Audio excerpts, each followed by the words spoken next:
Shalom, family. Shalom, shalom. Shalom to everybody. Give it a couple of more seconds.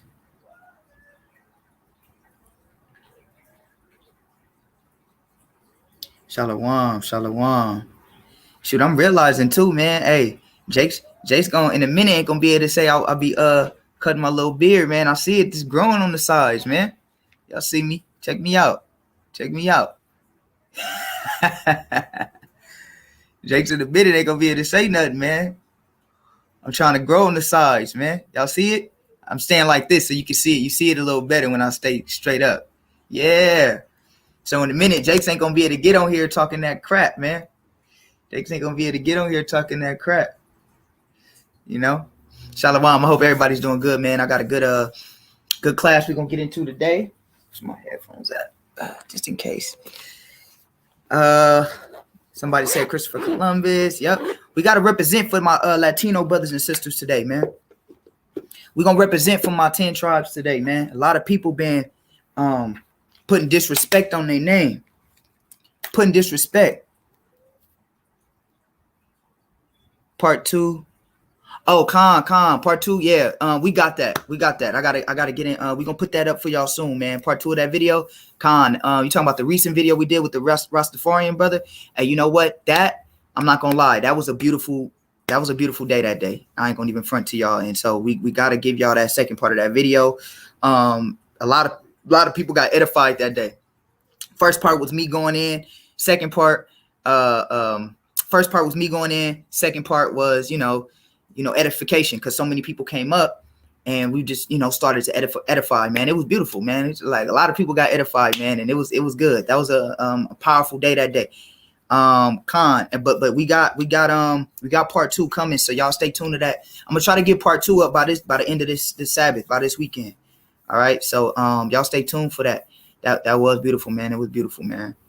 All praises to everybody that's tapping in. For those that don't know me, my name is Ratazan. I am an Israelite, and my mission is to spread truth. And today we are talking about my Native American brothers, my Native American, my Latino, and my Mexican brothers. Yes, my brothers. All right. You got a lot of ignorant. I'm gonna just be honest with y'all today. We got a lot of ignorant ass niggas. All right. I'm gonna just say it like that. Ignorant ass niggas. You just got to call it what it is, that they don't understand history. They don't understand scriptural context. All right. And we got a lot of black people that what they do is when they become conscious, they have this it's like this underlying hatred we have with our Mexican brothers and sisters, right? This underlying hatred that we have that has to stop. But we end up bringing that into the truth, right? That hatred that we have, that the white man has created between the Hispanic brothers and sisters and the so-called black brothers and sisters, this unwritten rule that we have to compete against each other, not even understanding that they are our people. All right. They are our people. You understand what I'm saying? So we got to understand that they are brothers and sisters, and I'm going to prove it with the Hebrew thought today. All right. We're going to get into it. We're going to prove it. We got some historical facts. We got all of that, historical facts and all of that. Vincent, I'm gonna let you slide, bro. Don't bring any extra bullshit, Hebrew Israelite bullshit to my channel. I will cut it. All right. You are allowed to get lineups and shape ups and trims. All right. So don't bring that Pharisee bullshit to my channel, or I will block you. I'm not playing. I don't play that. Anybody that been rocking with me for a while, you already know how I get down. All right. You already know how I get down. All right. And I've done videos on this already. So I'm going to give you that chance, Vincent, because I ain't never seen you before. Don't come on my channel talking that bull. All right. Scriptures don't have nothing against you trimming your beard. If you want to rock the dirty long ass beard, that's on you. And if it is long, keep your shit clean. But brothers think that you gotta be like them. Just so you can understand, I made that joke earlier because I don't grow a full beard. I just get this. You understand? I don't grow a full beard. But if I did, it's nothing wrong with getting a little trim up. All right. So no sweat, Vincent. No sweat. I'm just letting you know what it is. Any trolls that I see, will be immediately be blocked, because we're not dealing with that. Go. If you want to teach, go create your own platform and teach. Today we are specifically sticking. Maybe I'll take some Q&A questions after, Vincent. If you stick around, Vincent, maybe I'll go into the scriptures and show you where you can get trims. But other than that, today we're talking about the Latinos, the Mexicans, the Native Americans. I see my sister Angel on here. All praises. This is for, a lesson for you too. Because I know a lot of people been asking. They're like, man, what's up with the Hispanics, man? I know we Israelites, but I don't really see too much, no, proof. And I go into the proof extensively. All right, the proof extensively dealing with so-called blacks. So now I want to do the same thing for my Latino brothers and sisters. All right, the Northern Kingdom, as we say. All right. So the first and foremost, let's do this, man. Let's just jump right into it. Man. Let's just get to the point. Let's jump right into it. Let's not even pull no punches. And shout out to my brother Darrell too, man. A good brother, one of my OG brothers, man. My brother Darrell, he laced me with a lot of this information too. I want to give a shout out to my brother. I love that brother's a beautiful brother. Shout out to you, Darrell, man. I love you, and we're gonna bring this out. All right. So let's go do this. So let's bring out. All right. The first thing I want to bring out. Let's see what I want to bring out. This is the first thing I want to bring out. Actually, I'll bring out this. Okay. Let's bring out this. Now, let's go ahead and pull it out. All right. Let's go ahead and pull it out. The Apocrypha with so many Negroites. So many Negroites. 1 second. Go in the room, Nala. Go in the room now. Close the door. Let's deal with this first. So we're gonna deal with Azaroth. All right. Let's get this real quick. Before I get that.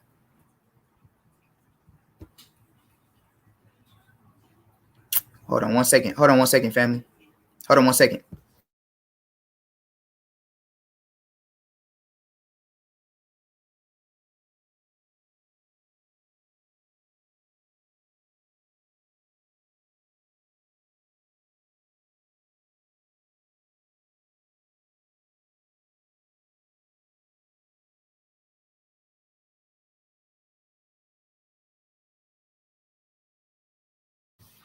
All right, so let's before I share my screen, let's bring this out real quick. All right, let's bring this out. Hold on 1 second. All right, I see. My bad, I didn't see you guys' questions. Let me see what y'all talking about.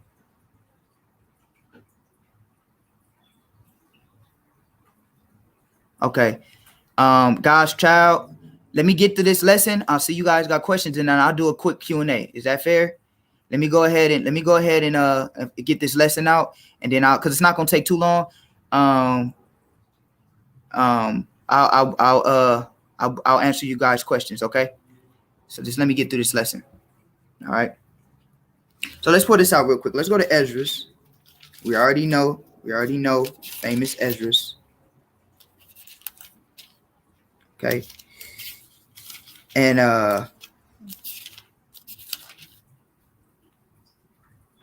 let's start at verse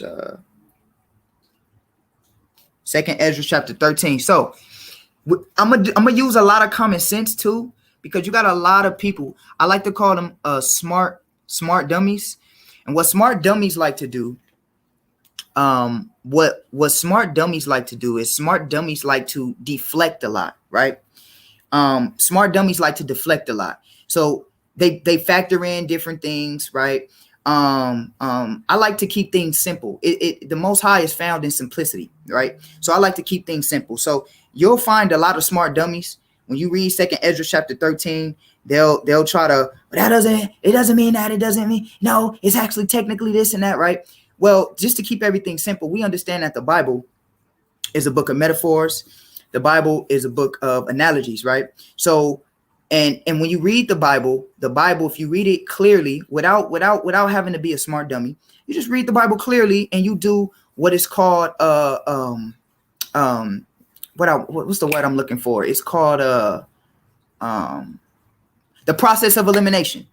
Process of elimination. So when you read the Bible, you got to take into account the process of elimination. Okay. So that's what we're going to do today. We're going to do a little bit of process of elimination, and then we're going to get some historical facts, right? Historical facts. That's the biggest thing, right? Because one thing smart dummies can't argue is historical facts. And there's plenty, tons, even stuff that I ain't even going to put in here that is historical facts. Okay. So let's go ahead and put this. All right. I'm claiming to be Ephraim. Now, mind you, here's the thing. Let me preface my comments very well, because another thing is a lot of people, and I have to do this, so please stick with me, family. So a lot of people, what they do is they kind of categorize you without understanding your standpoint, right? So for instance, on the continent. Okay. So what people do is they automatically attack you. And since I do believe that the Native Americans and Latinos and the Mexicans are Israelites, they'll say, oh, they'll attack me on the 12 tribe chart. Now, I don't teach the 12 tribe chart. The only reason why I don't teach that is because the scripture says Israel is scattered all over, right? And I did matter of fact, I did a lesson on that. I'll put the link when I upload the video. I'll put the link in the comment section. You guys go check out that video. I break it down on why I don't teach the 12 tribe chart, right? Not to say a brother is going off or he's sinning if he does teach it, but I don't teach it because there's no verification of identifying who can be from what exact tribe. Okay, you cannot identify who can be from what exact tribe because Israel has been mixed and mingled. It is impossible to say I am from the tribe of Benjamin because we've been so mixed, we've been so diluted. It's like how you can try to fit it like, oh well, you the Bible, but the Bible doesn't give any specific clarity. Matter of fact, when you go to the scriptures tell you the way you know your fathers is through genealogy, is through your records, and we don't have that. And the Bible says that we wouldn't have those things. So we're right in line with prophecy because the Bible says our nationality will be taken from us. But what we have is we have historical data that shows who we are as a conglomerate, but not a specific tribe. I can't say that. Now, I'm gonna be honest with y'all. I do feel like this is my feelings. I feel like I'm connected with the tribe of Benjamin. I do. I feel like I'm a Benjamite. I really do. Now, that is my feelings. Now, can I prove it? I can't prove it. It's just something. So I'm not taking that against anybody if they feel like I just feel connected to the tribe. That's cool. But now am I going to say, no, you're this? It's not my place to say that because there's no scriptures that say that. Okay. But the scriptures do tell us and let us know who we are as a conglomerate. But specifically, you're from this tribe. I can't say that. Okay. I did a video on it. You guys check that video out after I do this. But today, so what people like to do is they like to, I noticed a lot in the Israelite community, right? When you have these fights on is Mexicans or Latinos, are they Israelites? It normally it starts from, a lot of the Negro onlys, they want to attack the One West doctrine and they try to attack the 12 tribe chart. And the Israelites want to stick up with the 12 tribe chart. And then it's weird when you get somebody like me who's like, well, no, I know the Mexicans is my brother, but I don't teach the 12 tribe chart. It throws people off like, huh? How do you not teach 12 tribe chart, but then you teach? Because I don't need a 12 tribe chart to teach that Latinos is my brothers when I have historical proof and I have even prosthetic proof. You understand? I don't have to use the chart to do it. I can use historical proof. And that's what we're going to do today. Historical proof with scriptural proof. Now, we're going to get, let me read this first before I share my screen again. Let's get 2nd Ezra 13, and I'm going to start at verse 40. So now, remember what I said earlier. Process of elimination. Let's do this. Let's make it simple. I'm with making things very, very simple. I'm not here to make things not simple. This is very, very simple, right? So let's read verse 40, right? Y'all know this scripture. It says, those are the 10 tribes which were carried away prisoners out of their own land in the time of Oasi the king, whom Shalmaneser, the king of Assyria, led away captive. And he carried them over the waters, and so came they into another land, right? So we know that the 10 tribes were taken, into captivity under the Assyrian captivity. Okay, now I've done research. It is true, when you do research and you study history, I love history. When you study it, you realize that yes, when the northern kingdom went into captivity in Assyria, they were not found again. Okay, this is a historical fact. All right, this is a historical fact. When the 10 tribes, or when Israel, the nation of Israel, the northern kingdom went into Assyria, they were not found again. Okay, now it says they were led away captive into Assyria. Right. Let's read verse 41. It says, but they took this counsel among themselves that they would leave the multitude of the heathen and go forth into a further country where never mankind dwelt. Now, simply, right? This is very, very simple. And we want to take the historical approach, because what people cannot argue is historical evidence. Historically, right? Prior to 1492, look it up, fact check me, do what you got to do, look it up, fact check me. If I'm wrong, let me know if I'm wrong. But from my research and my data, historically, before 1492, all right, there were all the world maps were of one continent. Okay, that is not to say we didn't know and have knowledge of this land over here. That is not to say that. I want to preference my comments. All right, I want to preference my comments very, very, very articulate my words very clear so you guys can understand what I'm saying. Because what people will do is they'll watch the video and then twist your words up to say, oh, so what you're saying is nobody knew about this land? No, I'm not saying nobody knew about this land over here. I'm not saying that anybody never been to this land over here, because I can make an argument that Solomon was over here and been over here, right? And we can see evidence of a culture of people being here. So I'm not saying that we didn't have knowledge of the land. Obviously, we had knowledge of the land if the northern kingdom migrated over into this area, obviously. But what I'm saying is there were no world maps, meaning that the location was not particularly known worldwide as a worldwide people group. From the evidence that we have, but prior to 1492, there were no world maps of America. All you got to do is look it up, okay? All you got to do is look it up. It was literally just the landmass of Africa. And what does that let us know? That lets us know what? Well, let us know a couple of things. It let us know that the land of America was not so-called discovered yet, right? And that's a historical fact. So when the scripture said, now let's do process of elimination. Let's keep it simple. So when the scripture says that they went into a land that never mankind dwelt, right? And notice how it says never mankind dwelt. It didn't say never mankind didn't know about. It says that never mankind dwelt. So if they went to a land that never mankind dwelt, right? Well, all of Africa was already inhabited. I've debated many Negro-only Israelites and stumped them completely. All of Africa was inhabited. Europe, that Isles of the Gentiles, all of it was inhabited. Well, how do you know there wasn't just a little sector of land that wasn't inhabited? All the nation of Israel was lost. They were lost, never to be found again after the Assyrian captivity. After the Assyrian captivity, the northern kingdom tribe was lost. Historical fact. If they went into Africa, they would have been found. Even if they were lost for a little bit, they would have been found. The northern kingdom has been lost for thousands of years. All right? Hundreds of years, I should say. Okay? They have been lost. Okay? So with that being said, and somebody said this. Now, this is not to disrespect you, but this is an ignorant comment. We don't know all of Africa was inhabited. We don't know that. Africa is massive. Well, according to the prophecies, then that would mean that if we're finding the northern kingdom right now, if the northern kingdom is still in Africa, and according to where we're at in prophecy, we're supposed to be finding them. That means that land that you speak of, give me the name and give me the name. Give me the name. It's supposed to be found already then. Because according to the prophecy, let me get this real quick. Let me get this real quick.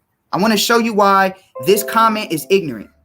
Okay, and this is no disrespect to you, May 13th, but that comment is ignorant. I'm going to show you why, according to scriptures and according to simple logic, why that comment is ignorant, right?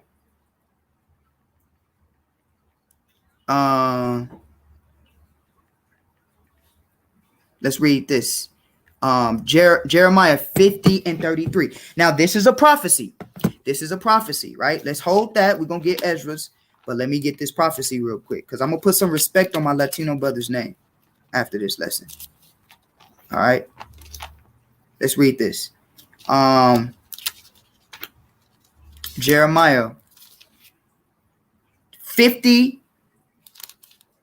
and let's read 33. Also, too, you guys are ignorant to the fact that the whole land of Africa at one point was called Ethiopia. Okay, there's a lot of history that lets you know, that you can go into, that you can see that the land of Africa was already inhabited. Name a place. See, and this is what people do. They put out things wrong, like this brother right here. What part of Africa was not inhabited? Give me the name. Give me the name. Give me the name of the part of Africa that was not inhabited. Give me the name. And I'll wait for that. I'll wait for that name, Chris Brown. I'll wait for that name. Give me the name. Where was Africa not inhabited at? Don't just say that. Don't just say all of Israel, all of Africa wasn't inhabited. Prove it. Like I'm proving to you that America wasn't inhabited. We're going to prove that today. I want you to prove to me Africa wasn't inhabited. Show me the name. Just give me a name. Give me a name. And this is what we have to do. Okay? That's what we have to do. And don't just throw out random names. Give me the location. See, this is what I'm saying. Let's prove this. Let's get a map of Africa. Let's disprove this right now. And I think this is good. So let's do this.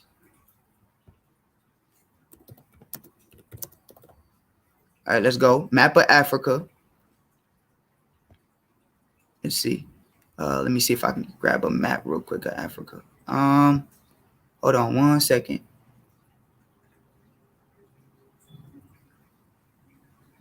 Okay. Let me see if I can get a better one. Hold on 1 second, family. Trying to get a good one for you guys.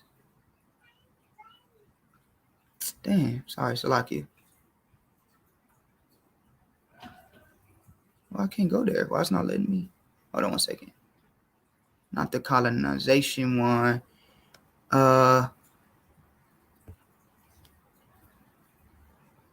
Okay. So let me look at some of the comments that you guys said. I'm gonna get on my phone and we'll go through it on the map and we'll see. Let's prove it. Let's prove it. And notice how everybody said different things. What did some brothers say? What they say? Liberia, Sierra Leone. This is how foolish brothers are. This is Liberia, right? Oh, y'all can't see. Hold on, I gotta get a better picture, man. See if this is a better one. Okay, cool. Okay, I think this is cool. Okay, so this is Liberia right here. All right, this is Liberia right here. This is the Western Sahara. Okay, so this is Niger. You see Mali, right? You see Liberia. All right, all these different areas, right? So here it is. This is off the western. This is off the coast. Okay, all of this land historically. If you read From Babylon to Timbuktu, if you read Hebrewisms of West Africa, if you go into the scriptures, all Libya, Egypt, Algeria, all of this, Niger, Mali, Liberia, all of this was inhabited already. All of this was inhabited. Ethiopia, you guys got to do your history. You know, at one point dealing with Ethiopia, the landmass was under one name, one construct. All of this. Now, I need proof, not just throwing out names, right? I need proof that this areas, I think he said Liberia. Let me double check. He said Liberia. Let me see. Yeah, he said Liberia. That's what he said. I need proof. I need data. I need a map. I need give me a map that this area wasn't inhabited. or give me a map that's South Africa. Show me an early map of Africa where South Africa was not inhabited, or show me a map. Show me any type of proof. Give me a date of when they found, give me a date. That's right. Give me a date of when they found Liberia, or they found South Africa. Give me that date. Give me a date. Give me a map. Give me something tangible that one of these areas were not inhabited. All of these, anywhere in this area in Africa was not inhabited. Give me a map. Give me a date. Give me a time when they found it. Can you give me that, brothers?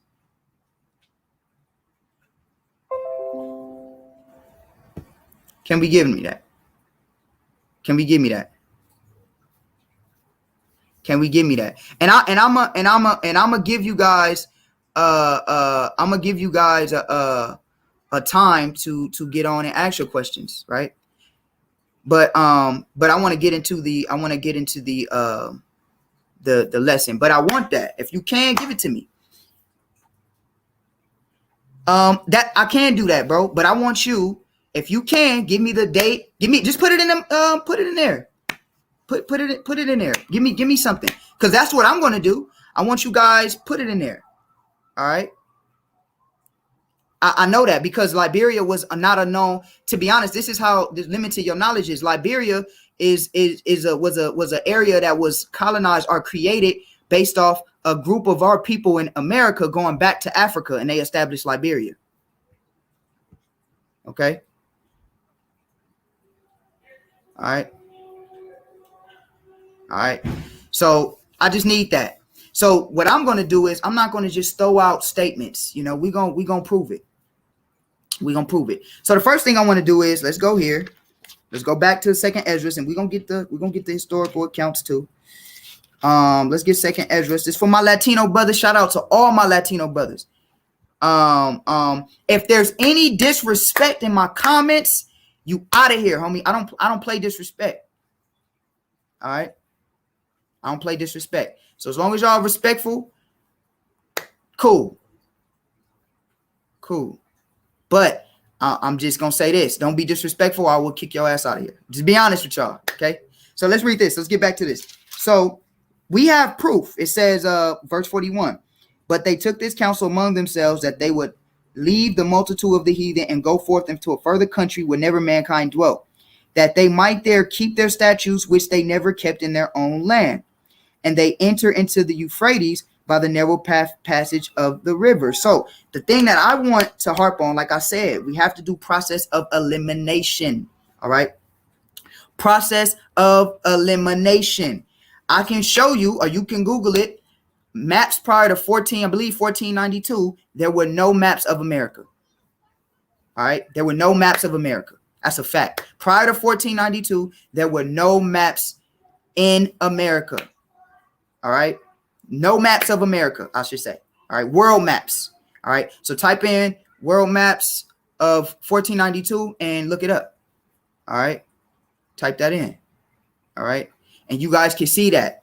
All right. So with that being said, also too, remember, now let's go back to Jeremiah 50. I don't want to forget this point either. Jeremiah 50.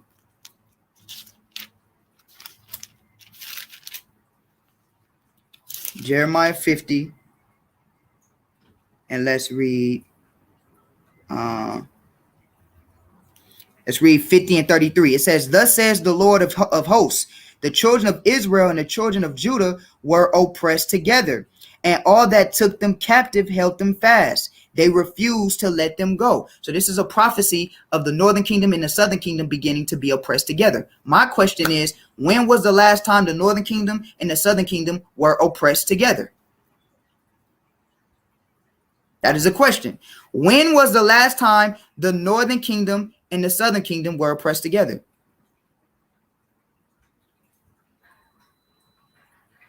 It's real easy.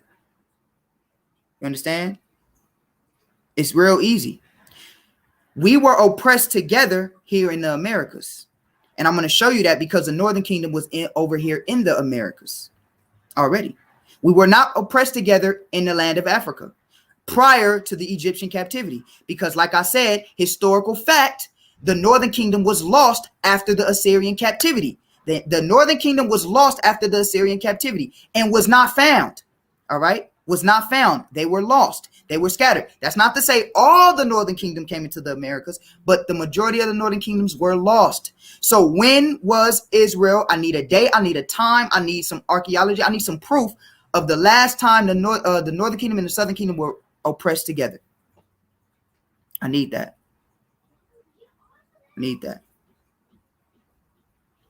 I need that. So with that being said, let's read this article. Now I want to bring out this article.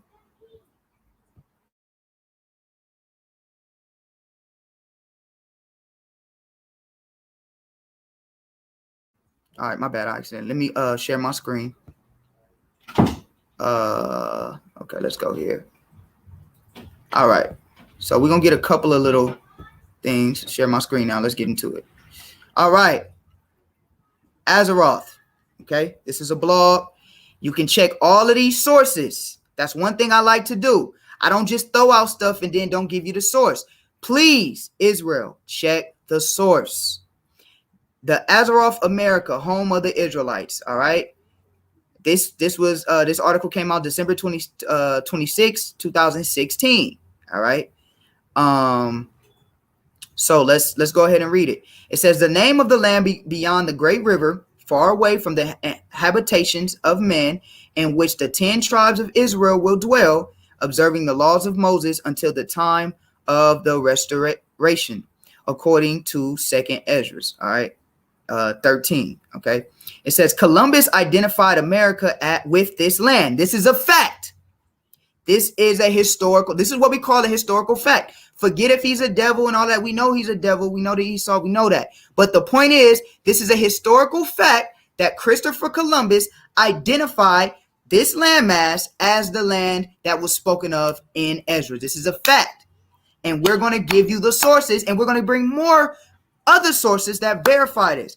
Now, this is K. Sterling's Christopher Columbus, all right, translated by Dr. C. Gross, page 15.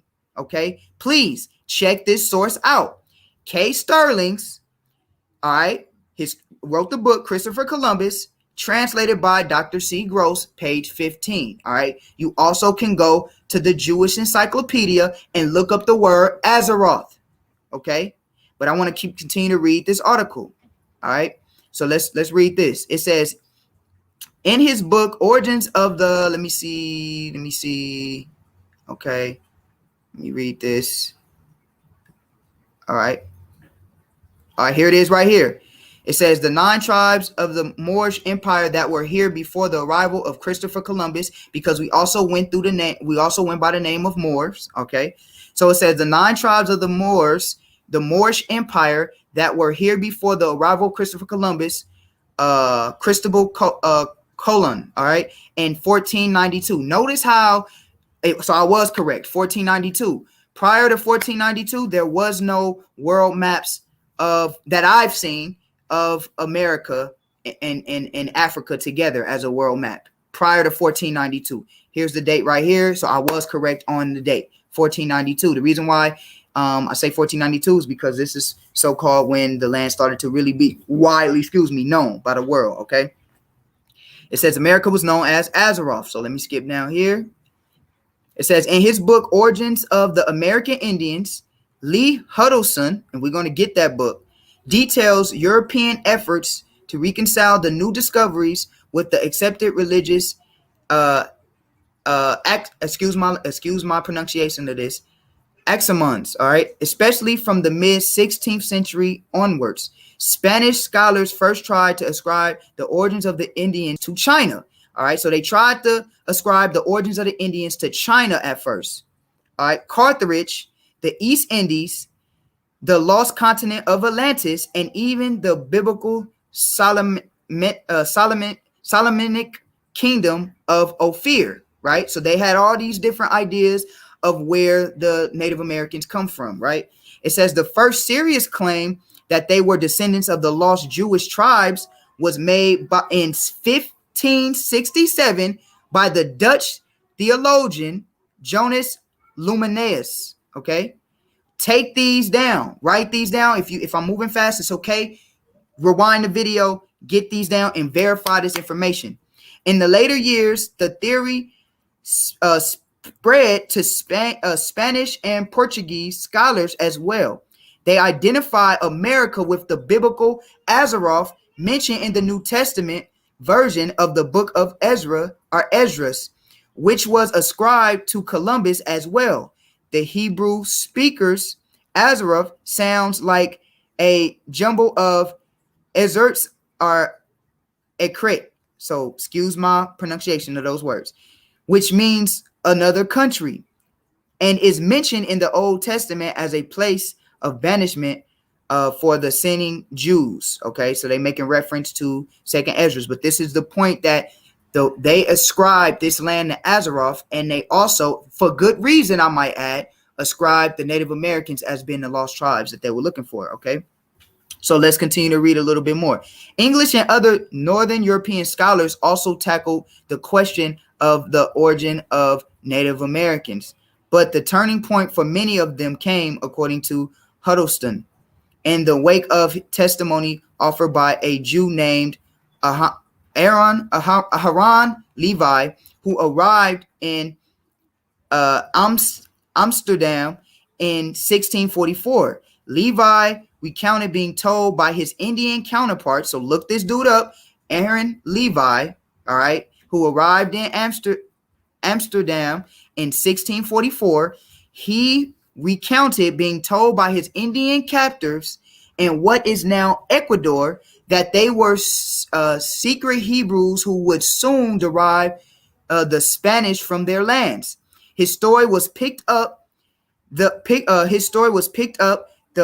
prominent Jewish spiritual leader at that time, Rabbi Manasseh ben Israel, who became the chief proponent of the Indians or Jews theory and wrote a famous book called Hope of Israel about it. There's a book written, and this was all in like the 1600s. So this is his history. This is way before we born and got our own opinions. These people attributed the Native Americans as being Jews, and they wrote about it 16th century, all the way from the 14th century to the 16th. Okay, you understand? Now this is historical evidence, and we got more. All right, so he wrote a book called The Hope of Israel. All right, and write down this dude's name, Aharon Levi.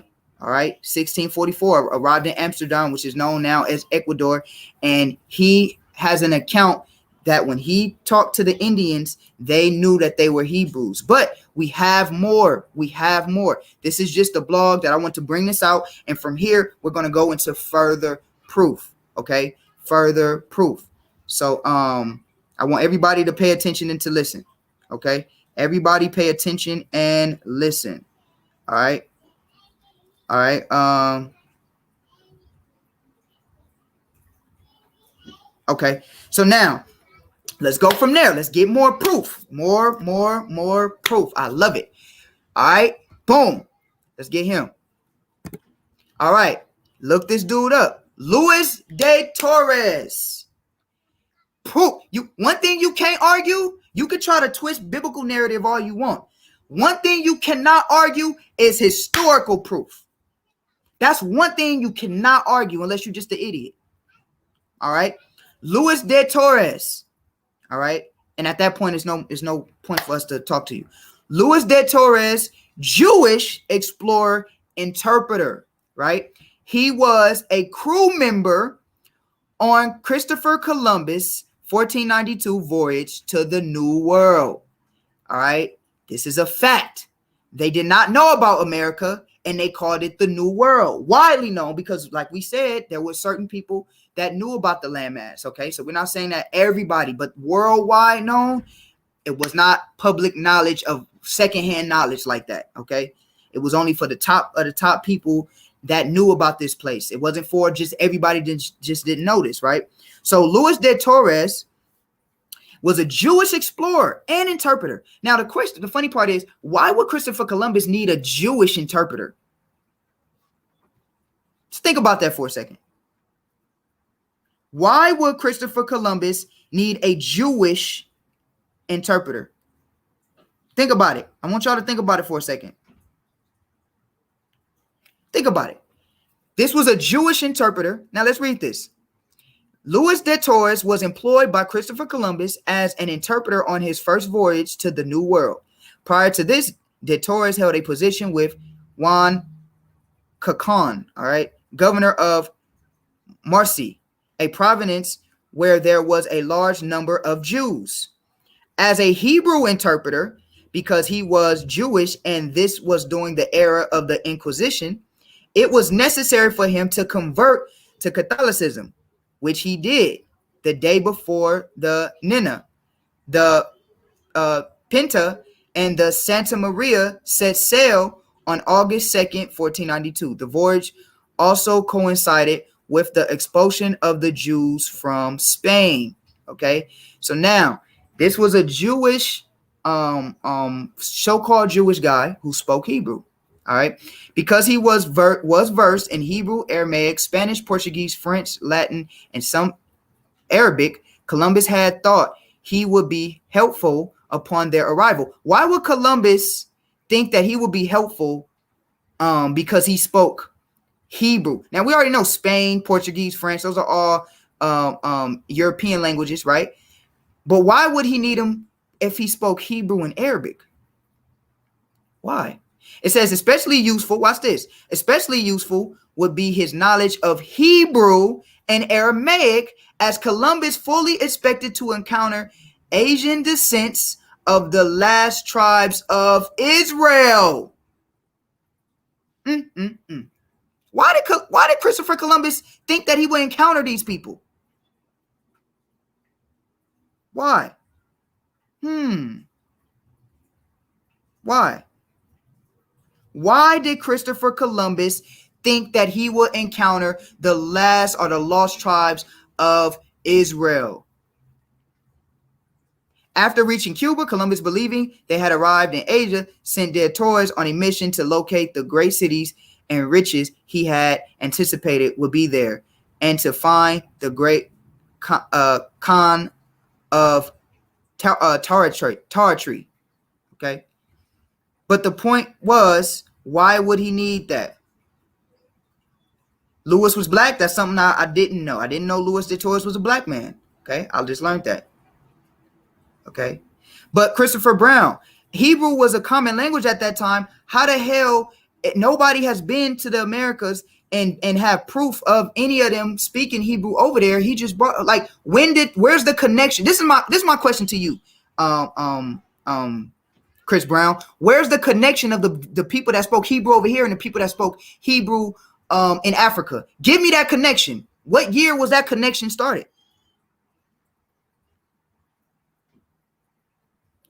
When was that connection started? See, you can't just randomly, well, Hebrew was a known language at the time. Prove to me that the connection of the Hebrew speakers over here and the Hebrew speakers in Africa. I'll wait. What is the connection between them? I know the connection between them. They Israelites. Asian descent means the Asiatic people. All right. All right. Asiatic. Okay. That's why he said he needed them, because the Asiatic language is Hebrew. All right. The Asiatic language was Hebrew. See, this is one thing that you Negro onlys, you can't fight: history. And the only thing you'll be able to do, which is unethical in a non-educational statement, is say that history didn't happen with no proof. That's not real. That was fake history. That's prove it. Prove it's fake history. Prove all things. But you can't.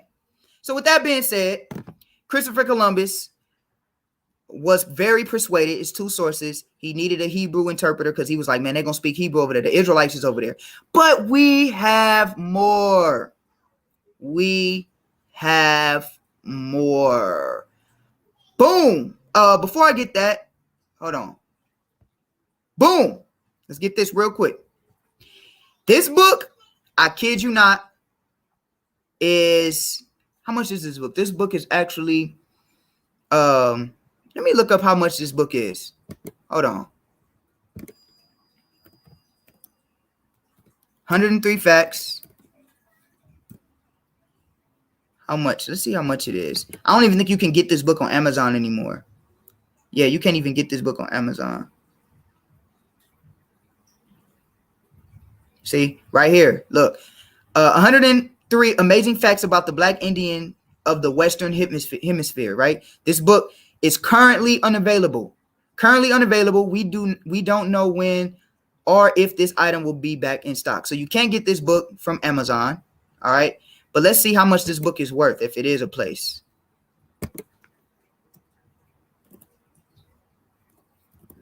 Oh, well, here it is.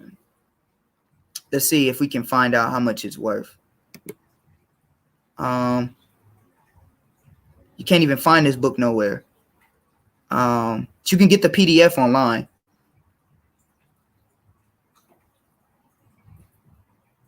Here it is right here. All right, this was in, here it is right here. Listen, this book is 21 pages, and I love what it has to say. No, I did not pay $250,000 for it, but trust, I did find it and do have it and read through it. I have two major issues though, right? So here it is. This book is worth, zoom in for y'all, $250,000. All right, $250,000 the last I checked. But you can't find it nowhere online. You can't find it nowhere online. Here it is right here. How I got a $250,000 book for only $25. Look at this. This book is $250,000. All right.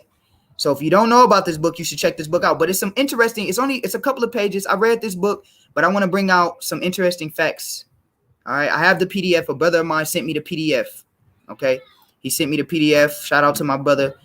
Darrell, love you out. Send me this PDF. Let me show you. Let's get to the point of why I want to bring this book out though. Okay. All right. So let's get, here it is. Fact 17. Mind you, we're going to prove this fact. All right. It says all native people, all right, all native people or indigenous people of the Western Hemisphere, aka Indians, spoke different dialects of a language synonymous to the Hebrew language. And we're going to prove this. So not only are we going to prove the native tribes over here spoke Hebrew, they spoke Hebrew. All right. We're going to prove that. Now let's read fact 18. Most early European writers during the 1400s. So we already proven this. So this is how you prove something conclusively in history. You have to have different historical facts. All right. You can't just be singular in your historical facts because every nation of people has their different take on history. For instance, I'll give you a good example of that. In the future, like when we talk about 9/11, just example, how will we be able to prove that 9/11 happened? Well, we're going to see in America's talked about. We're going to see China's records talk about a 9/11. We're going to see the Arabic records talk about 9/11. They might have their own viewpoint about 9/11, but the fact is they all talk about a situation synonymous with 9/11. So we can conclusively prove that, hey, 9/11 took place because all of the ancient nations at the time, they spoke about 9/11. The same way you can prove a flood story happened because other ancient civilizations, they all speak about a flood story. The Bible's not the only place that speaks about a flood story. So how can we conclusively say, hey, there's different ideas or ideologies attached to the flood story, but we see that there was a worldwide flood? That is the point. The point that I'm making is that all of these historical facts, these different historical facts are all saying the same thing about the Native Americans. All right. Now watch this. It says most early European writers, which we proved. I took you guys through that, but we have more. Most early European writers during the 1400s throughout the 1800s, including pale-skinned Jews, including white people, all agree that the heathen savage of the Western Hemisphere, aka Indians, which they're not Indians, throughout the Americas were without a doubt descendants of the lost tribes of Israel. Fact 19. A pale-skinned European by the name of James Adair, keep James Adair in your mind because we're going to go to James Adair. A pale-skinned European by the name of James Adair, an English writer and trader during the 18th century, lived among Black Indians in the Southeast. James Adair wrote a book entitled History of the American Indian. in his book, he claimed that the Indians of the Western Hemisphere were descendants of the lost tribes of Israel. This is in the 18th century. James Adair. We're going to look him up. So now we don't just have Louis de Torres. We don't just have Christopher Columbus. We don't just have the thought of other scholars, which are going to say it at these particular times, that were the world thought that, yeah, they are the nation of Israel. Watch this. James Adair, in his book, History of the American Indian, wrote 23 arguments to support his findings that the so-called American Indians were descendants of the lost tribes of Israel. Write that book down. James Adair, History of the American Indian. This is a book he wrote, 23 arguments to support his findings that the Native Americans over here were the tribes of Israel. So when you prove the Native Americans are of the tribes of Israel, that synonymously proves the Latinos and Mexicans, right, are Israelites, because their ancestors descend from the Native Americans and are just a byproduct of the Spanish conquistadors raping them, like we are a byproduct of the Spanish conquistadors raping us as black people and the so-called English raping us and robbing us as well. Okay, the same thing happened to them, and over a period of time, different skin and hair textures all change, just like there's different skin textures, skin tones of black people. I'm going to prove it to you, show you that you cannot go off of hair texture and skin tone. You have to go off the facts. You have to go off the spirit, because we've all been mixed and mingled. Even your skin could be black as hell when your daddy be white, just like T and Tamara. All right, but the point is that they were mixed.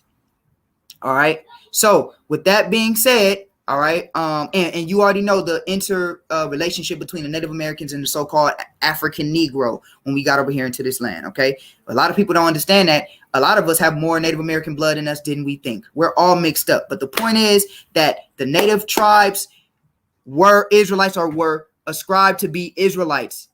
And now we're going to get James Adair. This is his book. All right, this is his book. All right. So I got this PDF. All right, this is his book. Let's get the title of it. James Adair. All right. James Adair, 1709 to 1783. History of the Indians. Look it up. Take my facts. Look it up. Verify it. Do whatever you got to do with it. All right. So the 18th century, 1709 to 1783. So now let's go back to the prefix. What does he talk about? Let's go here. Let's read a couple of things in here. And he lived amongst the native tribes. All right. So,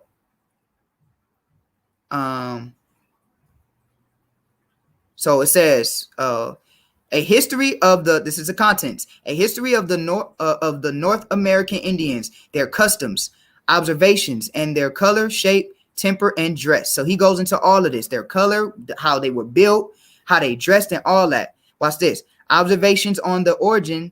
So this is 1 through 10. Okay, so 1 through 10 talks about how they looked, how they dressed, right? Then 10 through 15, it says observations on the origin and descent of the Indians. All right, so this is something that he observed. This is not something that he's just writing from his opinion. This is something that he observed in in the 18th century. Something he observed and he wrote down. Page 15. We're gonna just read through the contents. Observations and arguments and proof of the American Indian being descendants from the Jews. All right. So here's starting at 15. The proof and the arguments. We're gonna get some of his arguments. All right. But first, I want to read the contents. Argument 1. Their division into tribes. Okay, so he noticed that the Native Americans had tribes similar. Who is known for tribes? Israel's known for tribes. There's 12 tribes in Israel. Ancient people. What ancient people is known for tribes? Israel. So he noticed, damn, Israel's known for tribes. The Native Americans broke off into tribes. They had tribalism. Israel's a tribal people. Shit, we tribal now. That's where gangs come from. Crips and Bloods. We a tribal people. 8 trades and neighborhoods. We a tribal people. We're a tribal people by nature. All right. So he noticed the Native Americans in particular, they break down into tribes. That was a trait. I'm not saying only attributed to Israelites, but was mainly what Israel did. There's tribes of us. All right. Egyptians, they were not tribes of Egyptians. You don't see the 12 tribes of Egypt. You don't see the 12 tribes of China. You don't see that. All right. But you see that with Israel. You see that with the Native Americans. 18, right? This is when you get, this is the second argument. Page 18 is the second argument. Their worship of Jehovah. So not only did they break up into tribes, but they worshiped a deity called Jehovah. See, this is stuff y'all don't want to deal with, man. Y'all just want to criticize my Latino, my Native American brothers, man, without doing the research. All right? Without doing the research. All right? So it says their worship of Jehovah. Or if you want to break it down into the Hebrew, Yahweh. All right? Go look this up. Go look it up. Facts. It says their nations of theocracy. Okay. It says their belief in ministration of angels. Right. Their language and dialects, because they spoke Hebrew. Their manner of counting time, because they kept the time in the ways that the Israelites did by the moon. Their prophets and high priests. The prophets and high priests were similar to the high priests and the prophets in the Levitical priesthood. This is a fact. Their festivals, fast, and religious rites. All right. So their festivals, their feasts, and their religious things, right? Their daily sacrifices. Okay. Their oblations and anointings. Their laws of uncleanliness. Their abstinence from unclean things. So they didn't even eat a lot of unclean things. Their marriages, divorces, and punishments of adultery. There's several punishments.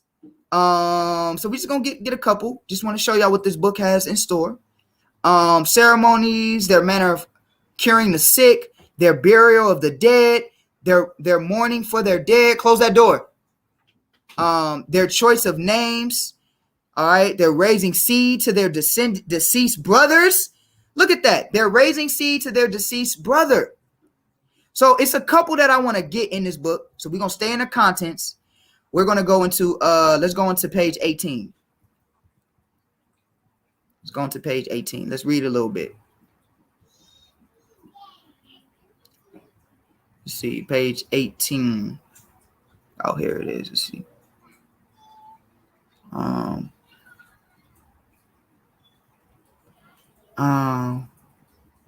I don't want to read all of this because I got more that I want to get into. Here it is right here. Okay. Okay. This is argument 2. This is dealing with Jehovah. It says, by a strict pyramid divine precept, the Hebrew nation were ordered to worship at Jerusalem Jehovah, the true and living God, and who by the Indians is styled Yahweh. Okay. It says, which the 72 interpreters, either from ignorance or superstition, have translated Adonai, and it is a very same as the Greek kuros, signifying sir, lord, or master, which is commonly applied to earthly potentiates, excuse me, without the last signification of or relation to that most great and awful name, which described the divine essence, who naturally and necessarily exists of himself. So basically what he's saying is that the name of the Most High was so sacred, they would rather call him Lord or Master. Okay, that's basically what they're saying. And he's saying that this name, let's read, let's get to the point. The ancient heathens, which is a Native American, it is well known, worship a plurality of gods. So they had a lot of different gods, but watch this. Gods which they formed to themselves, because the scripture says we will go over here and worship gods that we knew not. All right. Practice and customs that we knew not, according to their own liking. All right. That's a fact. So you can see that lines up with scripture, that over here, boom, we knew about Yahweh, but we still worship other gods to our own liking. A various as the countries they inhabited, and as numerous with some as the day of the year. But these Indian Americans pay their religious devour to, I don't know how to say that name. So y'all gonna have to forgive me. Loka Ishtahula Abba, the great, beneficent, supreme, holy spirit of fire, who resides as they think above the clouds and on earth, also with unpolluted people. Okay, so he's saying that they have a deity, right, in like manner, right? They have a lot of pagan deities, which the scripture says they would, but they have a deity that worships and is in line and has the customs of the Yahweh, okay, who we know as Yahweh. All right, some people call him Jehovah. Okay, but when you read this, he's going to go into it. Let me get one more. Let me see. Let's see.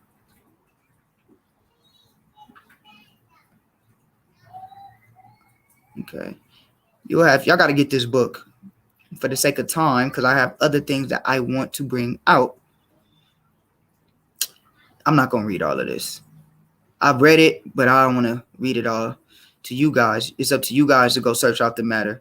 But I wanted to bring this out just to show the connection between the deity and the practices of the Native Americans. So let me go back up, because I got more that I want to bring out. All right. Let's go back to the contents. All right. So I want you guys to check this book out, write it down. And it's called The History of the Indians, James Adair. So write that down, check it out. And I want you guys to precept it. This is what I did. When I read through it, I precepted it. Okay.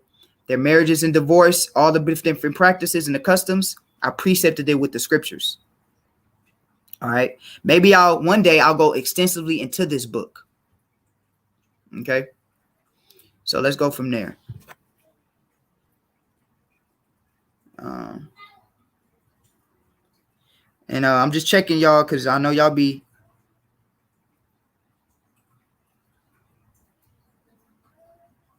All right. I know you guys are writing this down. I'm looking at you guys' comments.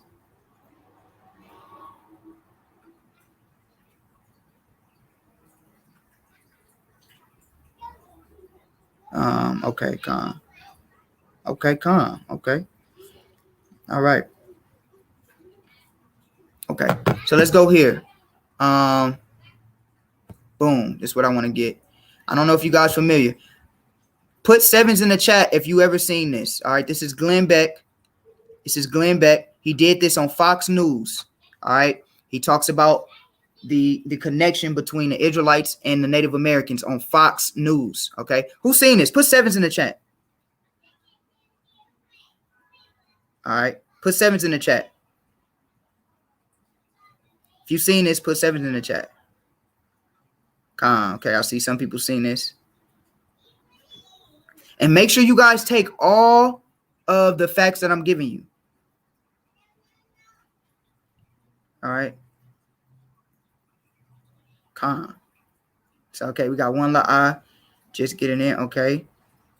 Okay, sevens. Okay. So if you haven't seen this, this is why I'm playing this for you. Latino Americans are Israelites. They're descendants from the Native American tribes. Okay. And he got fired for it. Absolutely. He did get fired for it. Glenn Beck, which is a white dude, got fired for putting this information out. All right. So let's go ahead and let's watch it. Go ahead and put my headphones in. Then I'm going to bring some stuff out, some more stuff, some archaeology. All right.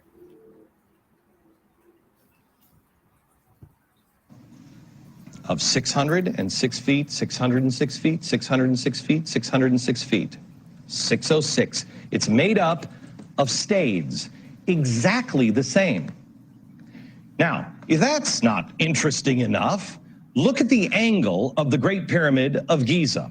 If you take the angle of the Great Pyramid of Giza, the slope is 51.8 degrees. Let's go back to the earthworks. If you measure the line that goes straight through the center of the structure, right here, and then you'll go true north, It's 51.8 degrees. So now what he's doing is he's making a correlation between the pyramids in so-called Africa and the pyramids over here, right? Which we know there is a correlation, right? That angle is exactly the same angle as the pyramids of Giza. It is the same math, the same calculations as ancient Egyptians. Let me show you one more connection. In 1860, David Wyrick, he's a guy who surveyed the Newark earthworks. He was digging into a mound near those earthworks and he found a wooden coffin made of oak. They opened up the coffin and found a skeleton of a man holding a little box that was about 8.10 inches in size. The box had been cemented shut here. This, by the way, is sitting in Ohio. Well, he opened up the box and he found a little man inside, a little black stone. They took it to scholars and they looked at it. The man seems to be carrying something, and there's writing here at first they couldn't recognize. The writing is, they thought in 1860, some sort of Hebrew. Well, finally, about 20 years later, they found some rabbis living in the area, and the rabbis looked at that, and they could read it. They said it was an old kind of block Hebrew, and it was a rendition of the Ten Commandments. Now, this is another piece. Block Hebrew, they said they'd never seen anything like it. Mainstream archaeologists at the time called this a hoax. But then in 1900, or just about after 1900, in Israel. See, people, what they do is people like to, when it doesn't fit their narrative, they want to throw the word hoax and all of that. But one thing that you can't argue with is the history. So you got to go back into the history. And not only that, but I have a friend, because we're going to bring out the Lost Lunar Stone. Got to bring that out.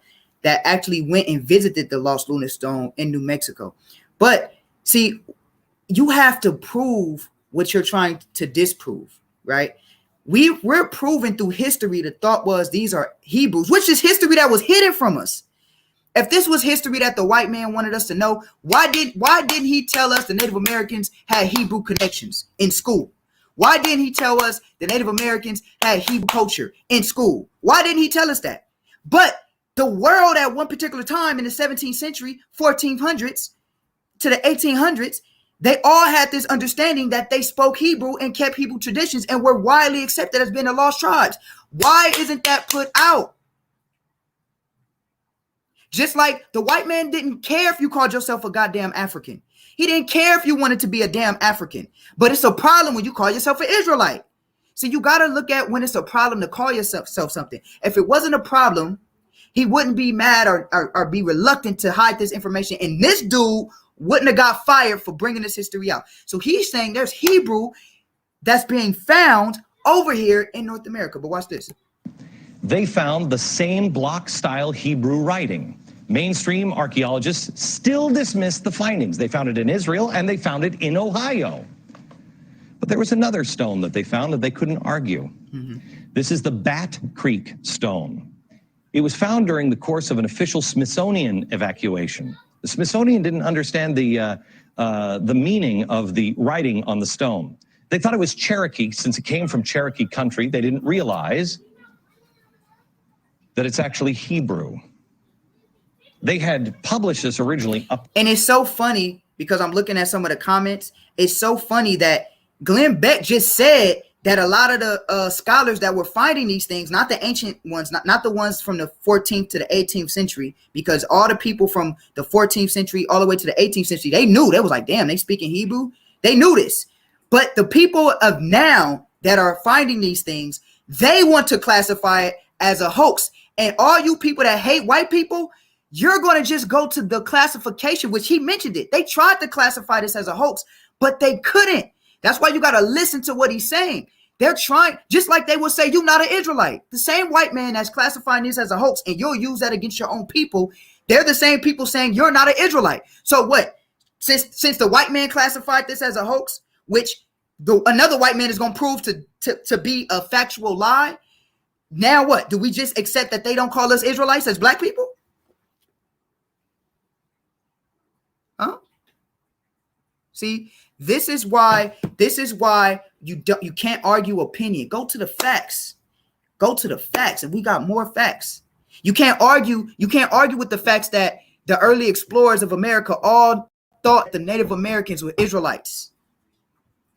And all knew that. You can't argue that fact. That's a fact you can't argue. From 1492 all the way to the 18th century, it's tons of history proving that they're Israelites. From the people that so-called discovered this land.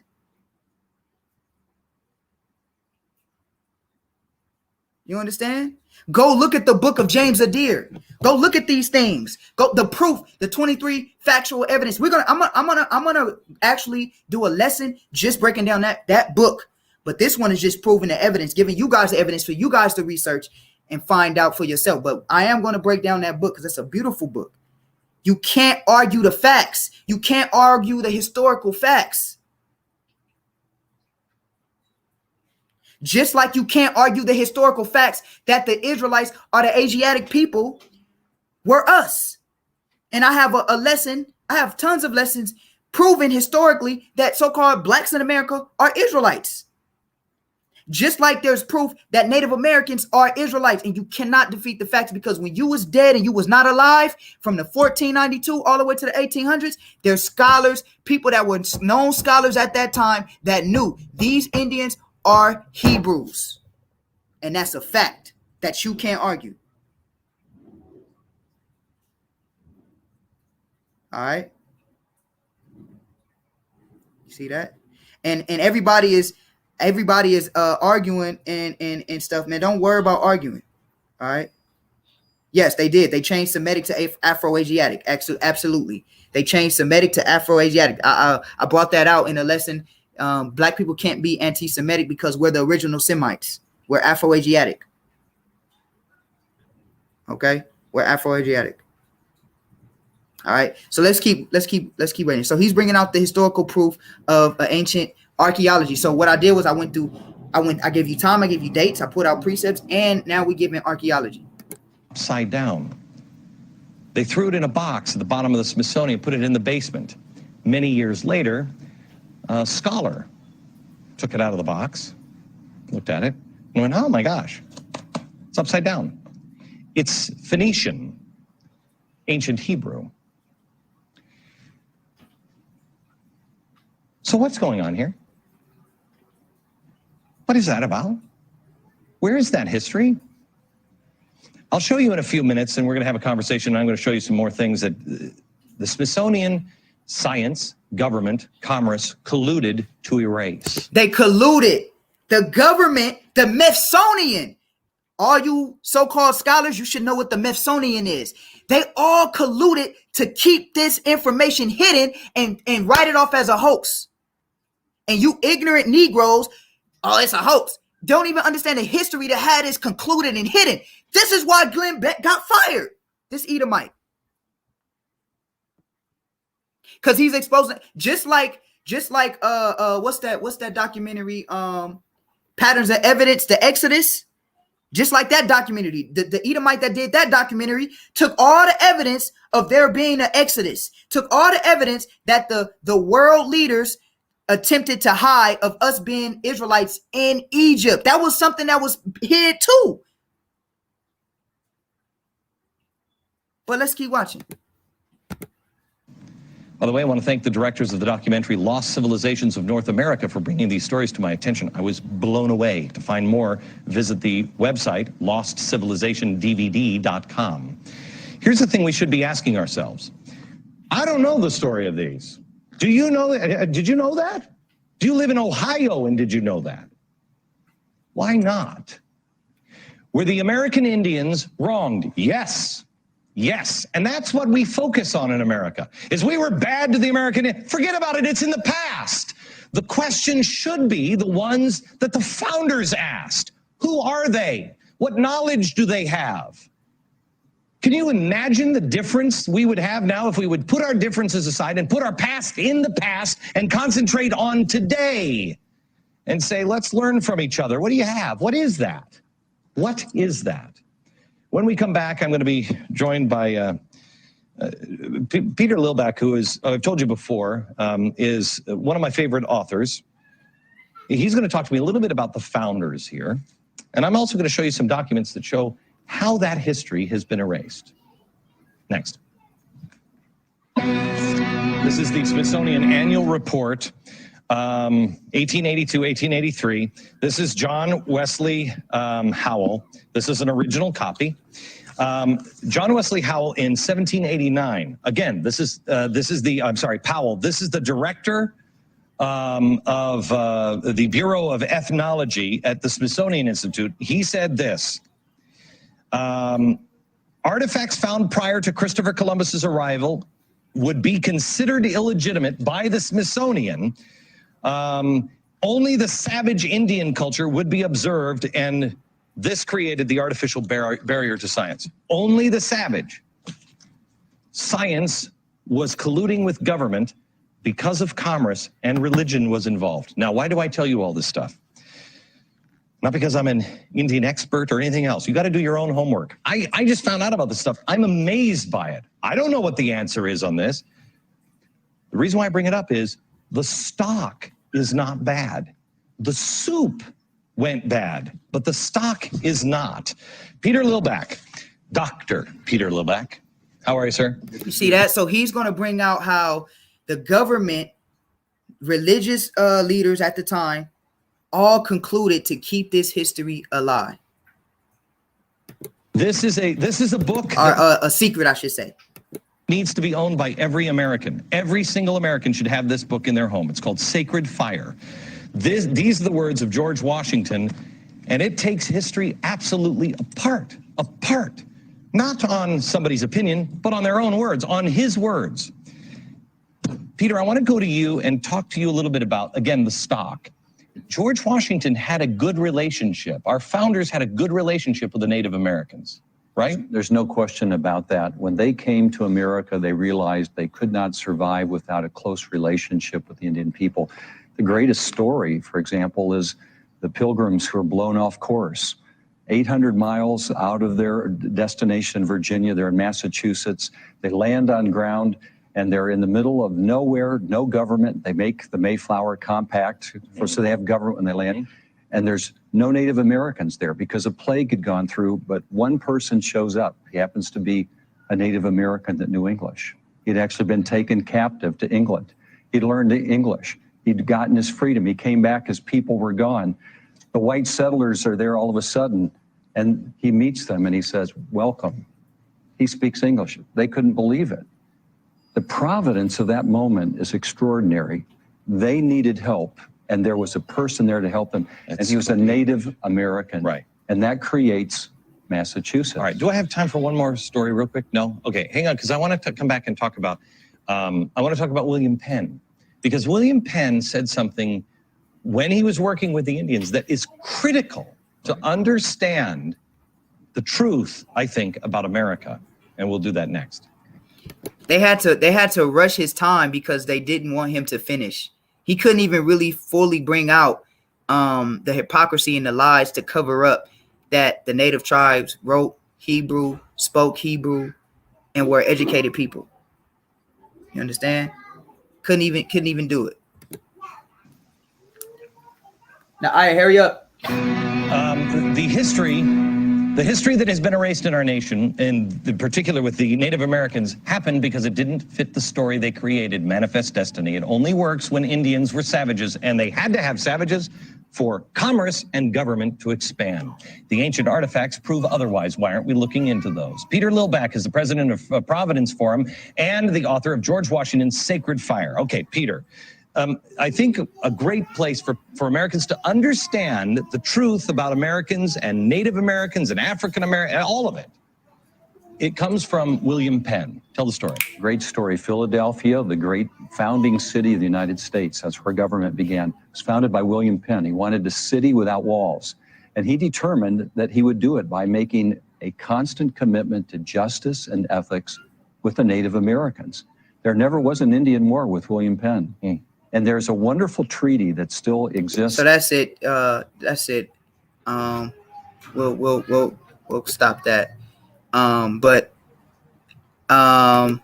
So I guess you guys could get the point, man.